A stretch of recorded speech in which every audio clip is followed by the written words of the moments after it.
evening, managers. This evening, everyone. I would like to welcome you to the beautiful village of Sitee River.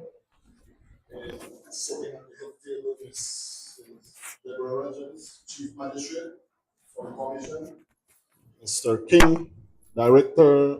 Mr. Charles Galvez, Director. Other members, welcome. This evening, we are here, gathered here to discuss, to converse on the Sitee River Hopkins dispute. The commission is here to listen to us as we put forward our knowledge and history of this village in regarding the boundaries. So, welcome again. Thank you.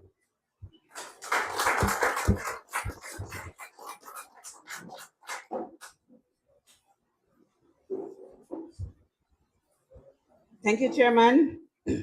I would like to now introduce and call on the Director, Mr. Clifford King, Director of Local Government, for the opening remarks.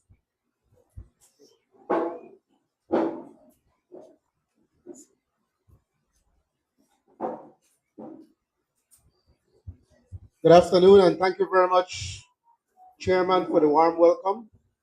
It's a hot evening in Sitee River, but it certainly feels like a warm welcome. We're very grateful for that. Thank you very much, Chairman. Ladies and gentlemen, please allow me to introduce our moderator for this evening, Ms. Tahira Ahmad. She's our moderator. Please give her a warm welcome.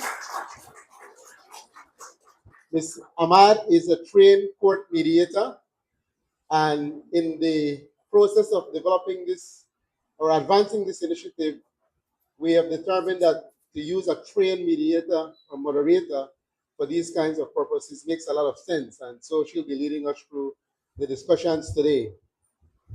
Ladies and gentlemen, it's an absolute pleasure for us to be here in Sitee River this evening.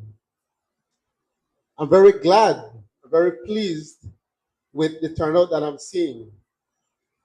I've been in the business of local governance for almost 2 decades now, maybe even longer. And it's the process of having community meetings have become a lost art. Many years ago in our old long colonial history, in the Belize's history, we used to have a thing called public meeting, which was a form of government.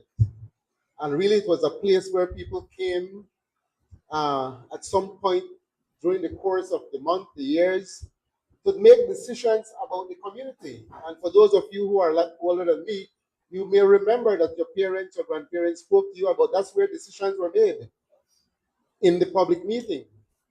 And this is a form of a public meeting. And so we are very pleased that we have such a wonderful turnout this afternoon. Ladies and gentlemen, I want to provide some context for you this evening as to why you're here, because maybe there are some of you who may be wondering what this is all about. So please allow me a few minutes to share some context with you. So we are here this afternoon to discuss the issue of, and I'll put it in quotes, a boundary dispute between the villages of Hopkins and Sienbite. Last Sitee River, sorry. Sienbite was 2 weeks ago, sorry. Still lingering in my mind. So we're here to discuss, quote unquote, a village boundary dispute between Hopkins and Sitee River. So, ladies and gentlemen, there are almost 200 villages and communities in Belize. There are 7 towns and there are 2 cities. The 7 towns and 2 cities have what is called legally defined, established, gazetted villages by statutory instrument, by law, by legislation. So all our towns have established boundaries. So the town council know exactly what is the scope of their jurisdiction. The 2 cities similarly have established, gazetted, defined boundaries. Of the 200 or so communities in Belize, 2 have clearly defined established boundaries. The rest have what we call traditional boundaries. And that's really unfortunate. Really, really unfortunate. Because all our villages, or in this case, 99% of our villages, operate under what they know as traditional boundaries jurisdiction. My grandma tell me, I don't want to use Sitee River or Hopkins, but my grandma told me, Hattieville begins here and it ends there. Ladyville start here and it ends there. Last man start by that tree. And hope nobody cut down the tree. Because then we lose sight of the marker. But it is important. It is a legally binding obligation of any government, whether national or local, to establish jurisdiction for community spaces. Because that is what indicates to, in this case, Sitee River Village Council, what is the extent, the scope of your responsibilities, who you're to provide services to, the extent of how you provide those services to, and what revenues perhaps you could generate, and what space you are to maintain, develop, and grow. For many years, many years, the government of Belize, various administrations, have been making half-step approaches, attempts to address the issue of village boundaries. I remember back it may have been 1998, there was a project under the United Nations Development Program where we attempted to do this. But it is a very costly, it's a very extensive, it's a very drawn-out exercise. But ultimately, it requires political will to do it.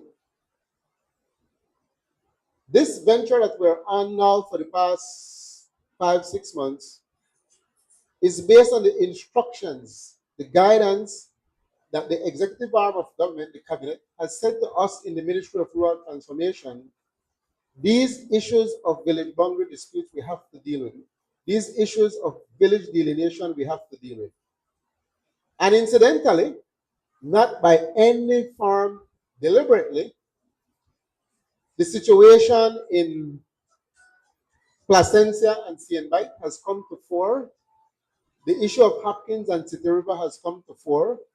And so the government decided to say, let's begin to address for a starter the issue of Sienbite and Placencia and Sitee River and Hopkins. Under Section 3 of the Village Council Act, the minister who is responsible by his portfolio, by his instructions given by the Prime Minister, is responsible to declare boundaries for villages. And the anticipation is that that is an easy thing to do. Well, it has not been an easy thing to do.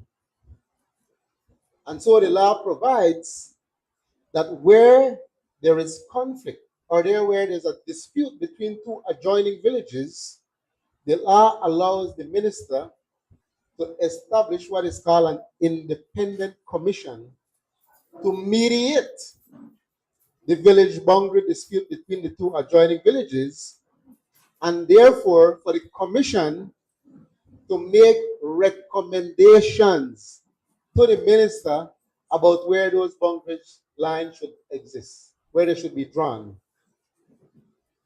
Once that is completed, then the minister then works with his partner ministry in the Ministry of Natural Resources, the Lands Department, to begin the process of delineating the boundary space and then to declare those via the Gazette by statutory instrument. What is the ideal situation? And what have we been attempting to do for many years with these 4 particular communities I'm talking about today?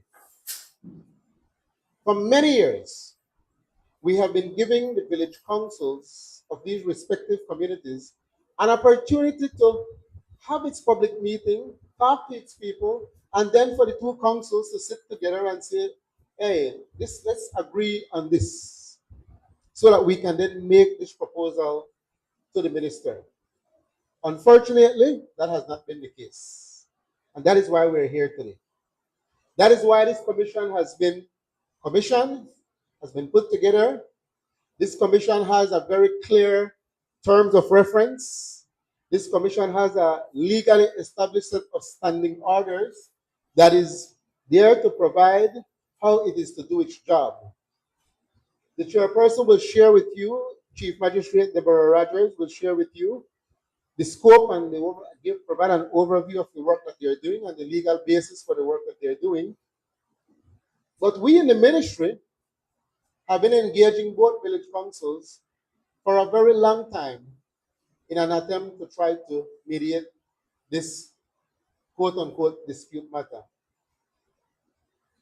In enhancing, in providing, Yes, we come back to the meat of the in matter. trying to create a We're just space going to over some advocate protocols. We're for going how over we in Belize carry ourselves as a democratic some country.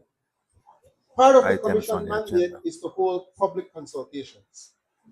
The commission has received written submission So from the when respective there's village public councils, have engagement, or exchanged right those before that submissions, presentation have of the gotten maps, counter then submission we from will the be village back online. councils. The Thank commission you has very much. invited the village We'll be right back. councils, the Ayo. respective village councils, to get the perspective in writing, certified